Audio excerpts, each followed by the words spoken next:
श्री परमहंस देवाय नमः।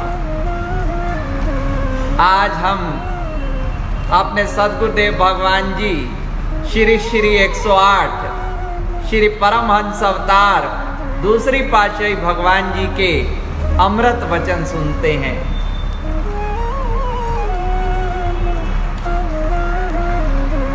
एक दिवस भगवान जी ने फरमाया, मरते समय मनुष्य को दीपक दिखाया जाता है कि उसकी सद्गति हो जाए अथवा उसे मुक्ति मिल जाए। यदि केवल दीपक से ही सद्गति हो जाती तो बाद में उसके नाम पर दान पुण्य करने की क्या आवश्यकता थी।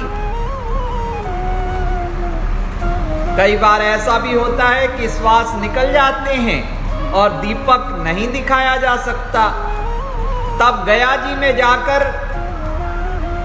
पिंडदान संकल्प करवाते हैं। इसका अर्थ यह हुआ कि या तो दीपक दिखाने से मुक्ति होगी या मृत्यु के पश्चात पिंड संकल्प कराने से ही सद्गति प्राप्त होती है।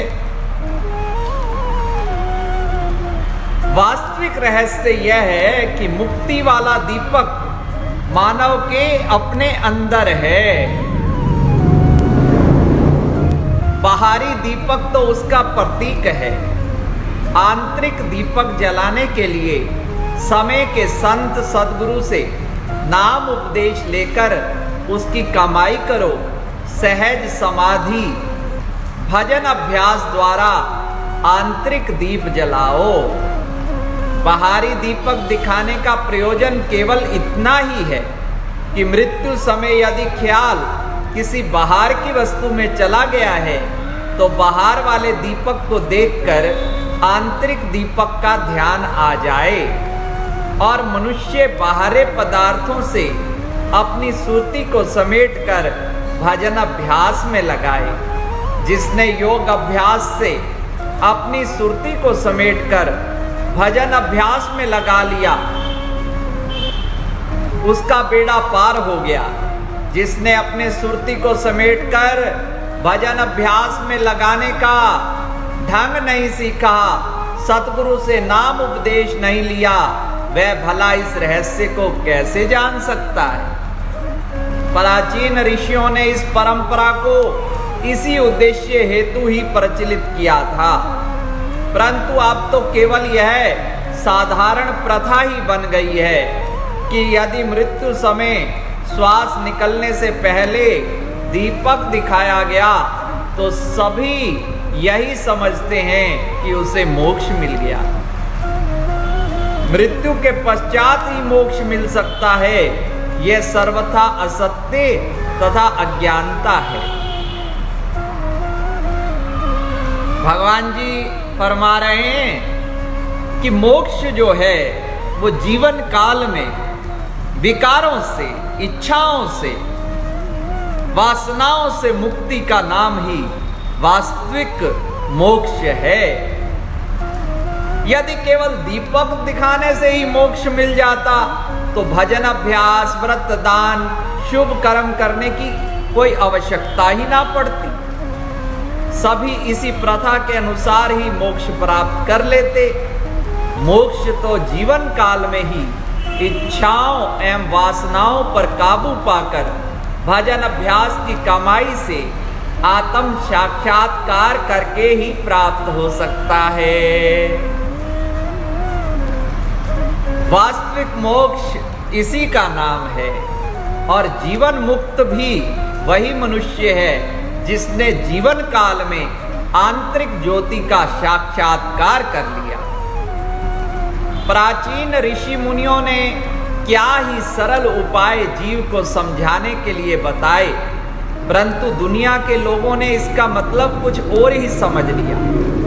जब तक अपने घट का प्रकाश, जिसे शिव नेत्र, दिव्य दृष्टि भी कहते हैं, इसे ना देखेगा तो मोक्ष की प्राप्ति कदापि ना हो। इसलिए महापुरुष निरंतर सद उपदेशों से जागृत करते हैं कि मनुष्य अपने कर्तव्य को पहचाने, सद्गुरु के उपदेश से भजन अभ्यास की कमाई करके अपने घट में आत्म ज्योति का दीपक प्रज्वलित करे और मृत्यु समय उस दीपक में अपनी सुरती लगाए, ताकि बिना उच्च गति के मृत्यु ना हो पाए। यही महापुरुषों के उपदेशों का वास्तविक रहस्य है। शास्त्रों में, महापुरुषों के वचनों में जो गूढ़ अर्थ होता है वो भगवान जी समझा रहे हैं कि अपने आप किताबों से व्यक्ति वास्तविक अर्थ को नहीं समझ सकता। हमारे स्वामी जी कहते थे कि किसी को कारतूस का छर्रा ऐसे ही फेंक के मार दिया जाए तो वो चोट नहीं करता इतनी, अगर वो बंदूक से निकली हुई गोली हो तो हृदय को भेद देती है। ऐसे ही जो तत्वदर्शी महापुरुषों के मुख से वचन निकलते हैं, वाणियां वही होती हैं ग्रंथों से ली हुई, परंतु जब वो महापुरुषों के श्री मुख से निकलती हैं तो वो अद्भुत प्रभाव करती हैं। अंतिम समय दीपक से जैसे जागृति, ऐसे आपने सत्संगी हो सारे, अजामिल का प्रसंग सबने सुना होगा, ज्ञानी हो। याद करवा देता हूं कि अजामिल संतों की संगति में रहता था, बहुत संस्कारी था, सेवाकारी था, आज्ञा मानता था, पर दैव योग से कुसंगति में पड़कर पाप कर्मों में लिप्त हो गया।